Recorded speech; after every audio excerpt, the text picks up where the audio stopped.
Hello दोस्तों, नमस्कार। मैं संजय प्रजापति फिर से दैनिक बैकअप चैनल के व्यक्ति विशेष संवाद कार्यक्रम में आप सभी दर्शकों का स्वागत करता हूं। आज हमारे इस कार्यक्रम के खास मेहमान हैं हिंदू युवा वाहिनी के मंडल प्रभारी अमरीश सिंह भोला जी और हमारे पत्रकार विश्वजीत कुमार ने इनसे खास बातचीत की है।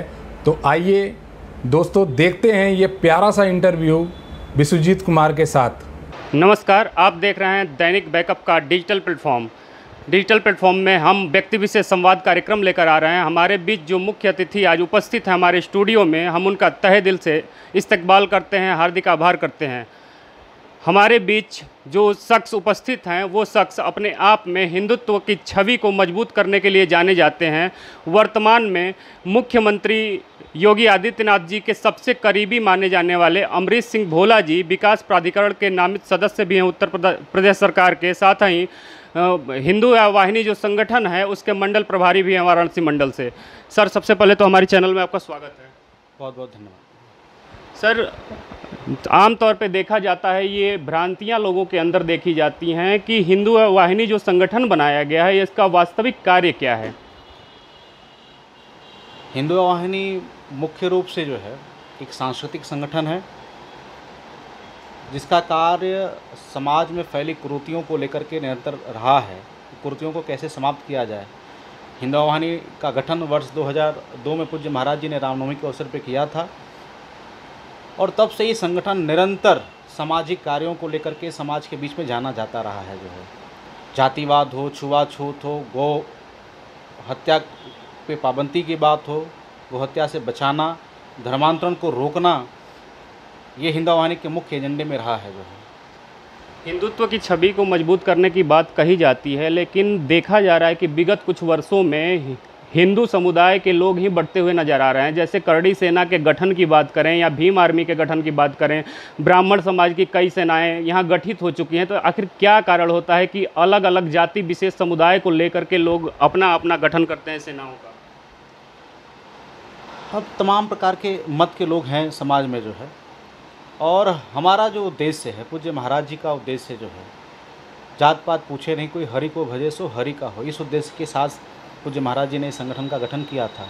और समाज के प्रत्येक व्यक्ति से हमेशा अपील उन्होंने की है कि इतिहास गवाह है कि जब भी हिंदू बटा है जो है, जातिवाद में चाहे किसी भी श्रेणी में बटा हो, उसका नुकसान भारत को झेलना पड़ा है। जो है तो मुझे लगता है कि अपने इतिहास से सीखने की आवश्यकता है। जातिगत संगठन चाहे किसी अन्य चीज़ से प्रेरित होकर के जो लोग संगठन बनाते हैं, उनका उद्देश्य निजी स्वार्थ से हट करके जो है देश के हित में कार्य होना चाहिए, ये इस पे जोर देना चाहिए।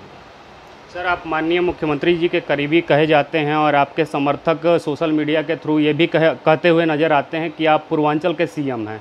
तो आपका क्या नज़रिया है वर्तमान परिवेश में जो राजनीति चल रही है, इस राजनीति को आप किस रूप से देखते हैं?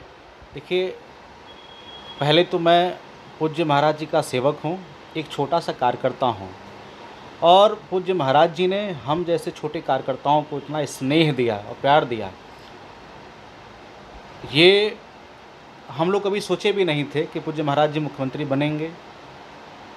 एक मिशन के साथ पूज्य महाराज जी के साथ हम लोग जुड़े रहे हैं, और उस मिशन में पूज्य महाराज जी ने जो जिम्मेदारी हम सबको दी, उस जिम्मेदारी को हम लोगों ने बखूबी निभाने का प्रयास किया, जोड़ने का प्रयास किया। जो है उसके पीछे और कोई उद्देश्य नहीं रहा। आज जो भी कुछ भी है पूज्य महाराज जी की देन है कि आज हम सबकी जो पहचान है पूज्य महाराज जी से पहचान है। महाराज जी का बयान है, जिला पंचायत चुनाव जो देखा गया, इस चुनाव में जो अपार सफलता मिली भारतीय जनता पार्टी को, उस पर महाराज जी ने कहा है कि आगामी विधानसभा चुनाव में हम 300 से ज़्यादा सीटें प्राप्त करेंगे। तो क्या होगा इस चुनाव का मुद्दा आपके नज़रिए से? देखिए, निश्चित तौर पे पूज्य महाराज जी ने जो कहा है 100% सच होगा। जो है जिस प्रकार से उत्तर प्रदेश में पूज्य योगी आदित्यनाथ जी महाराज जी के नेतृत्व में इन 4 वर्षों में कार्य हुआ है, ये ऐतिहासिक कार्य हुए हैं। पूज्य महाराज जी के नेतृत्व में न किसी जाति विशेष के साथ, किसी के साथ कोई भेदभाव नहीं किया गया। जो है हर वर्ग हो, चाहे वो किसान हो, छात्र हो, हिंदू हो, मुस्लिम हो, ईसाई हो, हर वर्ग के लोगों को लाभ हुआ है। आपने प्रदेश में एक छोटी सी घटना नहीं देखी होंगी कोई हिंदू मुस्लिम कोई राइट हुआ होगा तो पूज्य महाराज जी के नेतृत्व में कोरोना काल में जिस प्रकार से कार्य हुआ है, आज उनके मॉडल पे आप देख रहे होंगे कि पूरे विश्व भर में उसकी तारीफ हो रही है जिस प्रकार पूज्य महाराज जी ने सीएए का जो विरोध प्रदर्शन हुआ, उस प्रदर्शन के बाद आंदोलन जो जिन लोगों ने सरकारी संपत्ति को नुकसान पहुंचाया, उस मॉडल को पसंद अमेरिका ने भी किया। जो है डोनाल्ड ट्रंप ने उसी मॉडल के तहत अमेरिका में भी काम किया। ऑस्ट्रेलिया में जो जिस नीति के तहत आज भारत के अंदर कोरोना पे कंट्रोल पाया गया, उत्तर प्रदेश के अंदर जो है कर पाए, उसकी भी तारीफ आज ऑस्ट्रेलिया में भी हो रही है। तो पूज्य महाराज जी के प्रति लोगों की आस्था उत्तर प्रदेश ही नहीं, आज पूरे भारत का हर एक नागरिक ये चाहता है, अन्य प्रदेशों के लोग चाहते हैं कि हमारे प्रदेश में कोई मुख्यमंत्री हो तो योगी आदित्यनाथ जी महाराज जैसा हो। इतना कर्मठ संघर्षशील मुख्यमंत्री जो 24 घंटा देश प्रदेश की सेवा में अनवरत लगे हुए हैं, जो है हर वर्ग के लोगों की चिंता कर रहे हैं, ऐसा मुख्यमंत्री मिल पाना हम सब के लिए सौभाग्यशाली पल है कि ऐसे मुख्यमंत्री हम सब के बीच में हैं और उनके सानिध्य में हम सब कार्य करने का अवसर हम सबको मिल रहा है। कार्यकर्ता के रूप में हम अपने आप को सौभाग्यशाली मानते हैं। मेरे प्रश्न में ही एक प्रश्न था, मैंने जैसा कि पूछा कि आगामी 2022 विधानसभा चुनाव जो होने वाला है उसमें भारतीय जनता पार्टी किस मुद्दे पे चुनाव लड़ेगी, क्योंकि बिना मुद्दे के कोई भी चुनाव अभी तक देखा नहीं गया। तो इस बार मुद्दा क्या होगा आपके नज़रिए से? देखिए, स्पष्ट रूप से जो 4 वर्ष में पूज्य महाराज जी ने कार्य किया है, पिछले कई कार्यकाल हमने सपा और बसपा के भी देखे थे। उस कार्यकाल की जो कमियां थी, ये कार्यकाल उन कमियों को से निकलने में ही लग गया। जो है आपने देखा होगा कि ग्रामीण क्षेत्रों में जिस प्रकार से बिजली की व्यवस्था है, आज की बिना भेदभाव के हर क्षेत्र में बिजली मिल रही है। पहले कुछ क्षेत्र चयनित हुआ करते थे, मायावती के समय में गौतम बुद्ध नगर ही था जहाँ पे बिजली अच्छी मिलती थी। अखिलेश के समय, मुलायम जी के समय जो है कन्नौज, इटावा, सैफई ऐसा जनपद था, आजमगढ़ ही ऐसा जनपद था जहाँ 24 घंटे निर्बाध बिजली मिलती थी। आज किसी प्रदेश में किसी भी जनपद के साथ कोई भेदभाव नहीं किया जा रहा है। शिक्षा में, चिकित्सा में अभी कार्य की और आवश्यकता है। तो मुद्दा बहुत ऐसा मुद्दा नहीं है, लेकिन चूँकि पिछली सरकारों ने जो है प्रदेश सरकार को इतना पीछे छोड़ दिया था, उस कार्य को पूरा करने के लिए कुछ वक्त और चाहिए जो है। और पूज्य महाराज जी के नेतृत्व में लगभग 70% वो काम हो चुके हैं। जो अगला कार्यकाल होगा उस अगले कार्यकाल में उसको पूरा करेंगे। आपने जैसा कि बताया कि विकास ही मुद्दा होगा, जो विगत वर्षों में महाराज जी के द्वारा किए गए कार्य हैं वही आपका मुद्दा होगा चुनाव में। लेकिन सुनने में ये भी आ रहा है कि चुनाव आते आते राम मंदिर को पुनः भारतीय जनता पार्टी मुद्दा बनाने जा रही है। क्या आपको ऐसा लगता है? राम मंदिर अब मुद्दा का विषय रह ही नहीं गया। जो है भारतीय जनता पार्टी ने जितने वादे किए थे, धारा 370 हो उसको उन्होंने पूरा किया। राम मंदिर का निर्णायक जो फैसला आया है माननीय मुख्यमंत्री योगी आदित्यनाथ जी महाराज के नेतृत्व में, देश के यशस्वी प्रधानमंत्री मोदी जी के नेतृत्व में जो निर्णय आया है, उसके आगे मुद्दा ही कहाँ रह गया। जो है आज अब जो आगे है एक भव्य राम मंदिर बनेगा, उसमें सारे लोग आमंत्रित होंगे, प्रदेश की जनमानस पूरी उसमें रहेगी जो है। और राम मंदिर के इस निर्माण में आपने कोई सरकारी खर्च नहीं हो रहा है। जो है हर एक जनमानस ने उसमें अपना योगदान दिया है और सबके सहयोग से भव्य राम मंदिर का निर्माण होने जा रहा है। अब ये विषय ही नहीं रहा, कोई राजनीति का मुद्दा है ही नहीं इस पर। जो है विगत कुछ दिनों में भीतर खाने से ऐसी खबर आ रही थी, मीडिया के द्वारा भी देखा जा रहा था कि केंद्र सरकार और राज्य सरकार के बीच कुछ तालमेल ठीक नहीं नज़र आ रहे थे, जिसमें आपने देखा होगा कि आनन फानन में मुख्यमंत्री जी को दिल्ली बुलाया जाता है और आनन फानन में आपके संगठन के साथ भी, जिसके संरक्षक हैं माननीय मुख्यमंत्री जी, आपके हिंदू आवानी संगठन का बैठक बुलाते हैं और बैठक में हिंदू आवानी को और मजबूत करने की बातें कही जाती हैं। तो क्या लगता है कि भाजपा और जो संगठन है हिंदू आवानी, दोनों के बीच कुछ भीतर खाने में गड़बड़ चल रहा है या सब कुछ सही है? देखिए, ऐसा कुछ नहीं था। ये विपक्ष का एक प्रोपगंडा था, लोगों को भ्रमित करने का। जो है केंद्र सरकार और प्रदेश सरकार का अच्छा तालमेल है। पूज्य मोदी जी के सानिध्य में उत्तर प्रदेश के यशस्वी मुख्यमंत्री योगी आदित्यनाथ जी महाराज बेहतरीन कार्य कर रहे हैं जो है, और अनेकों मंचों से मोदी जी ने योगी आदित्यनाथ जी महाराज की तारीफ़ की है जो है। तो इसमें कहीं से कोई वाद विवाद की स्थिति नहीं है। ये तो विपक्ष ने इसको फैलाया था अपने राजनीतिक फ़ायदे के लिए जो है, वो फ़ायदा उनको मिला नहीं। दूसरी बात, हिंदुआ वाहिनी गैर राजनीतिक संगठन है जो है। हिंदुआ वाहिनी भारतीय जनता पार्टी राजनीतिक संगठन, हिंदुआ वाहिनी गैर राजनीतिक संगठन है। और हिंदुआ वाहिनी अपने सामाजिक कार्यों, सांस्कृतिक कार्यों के लिए जानी जाती है, अपनी संस्कृति के लिए काम करती है जो है। तो ऐसा कुछ नहीं है कि हिंदुआ वाहिनी भारतीय जनता पार्टी में कोई ऐसा कोई चल रहा है, ऐसी कोई बात नहीं है।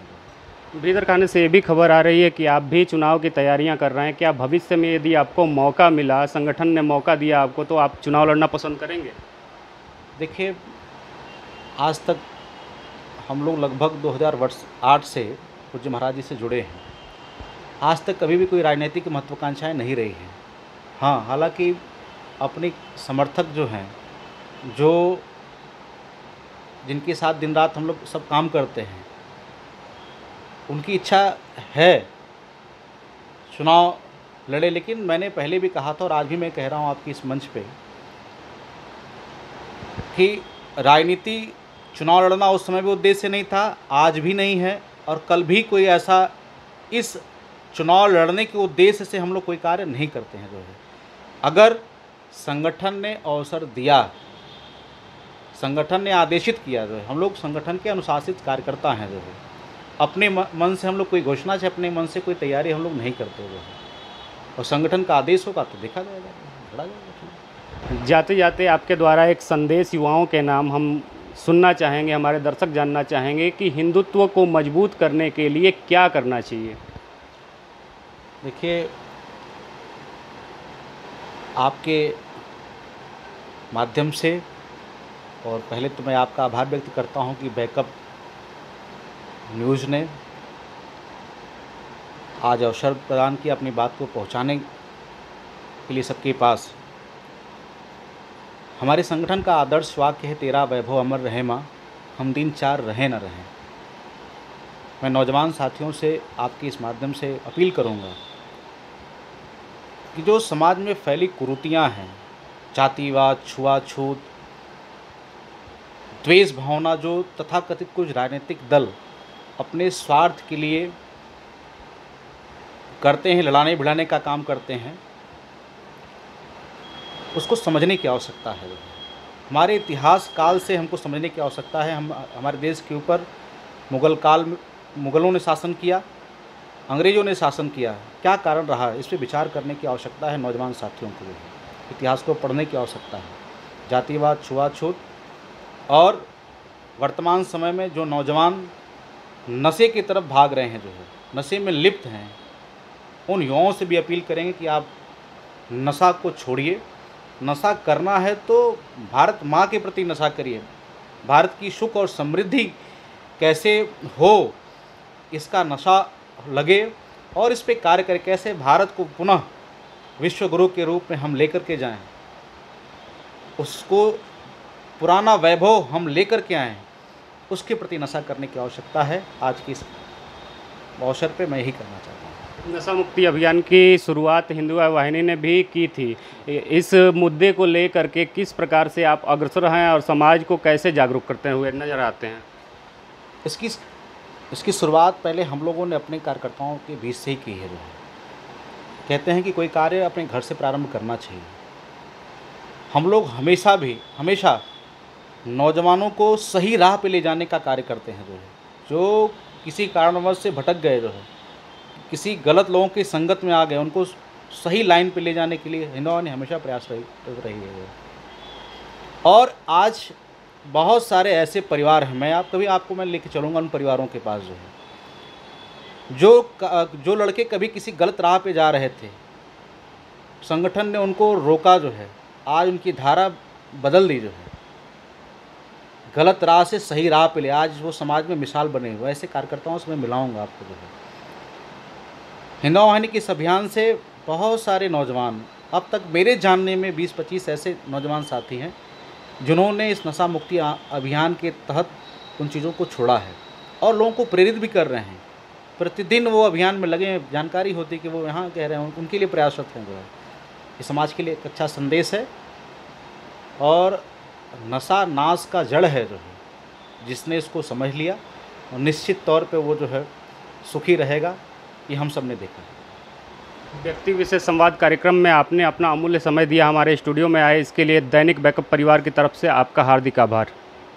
तो दोस्तों देखा आपने, ये है हमारे हिंदू युवा प्रेमी अमरीश सिंह भोला जी, जिनको आपने विश्वजीत कुमार के साथ सुना। ऐसी ही शख्सियतों से हम आपको रूबरू कराते रहेंगे चैनल के माध्यम से। दोस्तों ऐसे ही कार्यक्रम के लिए हमारे हर गांव हर वार्ड पत्रकार से जुड़े ज़्यादा जानकारी होती यह वीडियो देखें। अब आपसे पुनः निवेदन है कि हमारे इस वीडियो को लाइक शेयर भी करें और अगर आप हमारे इस चैनल पर नए आए हैं तो इस चैनल को सब्सक्राइब भी करें और बेल आइकन ज़रूर दबा दें, जिससे हमारे द्वारा ऐसी ही जानकारियों का, ऐसी ही शख्सियतों का नया वीडियो आप तक आसानी से पहुंच सके। और फिर से आपके कमेंट का हमें हमेशा इंतज़ार रहता है। हमें मीडिया के क्षेत्र में कुछ अलग और अनूठा करने के लिए ये हमेशा प्रेरित करता रहता है। तो दोस्तों वीडियो को पूरा देखने के लिए आप सभी का हृदय से धन्यवाद। जय हिंद, जय भारत।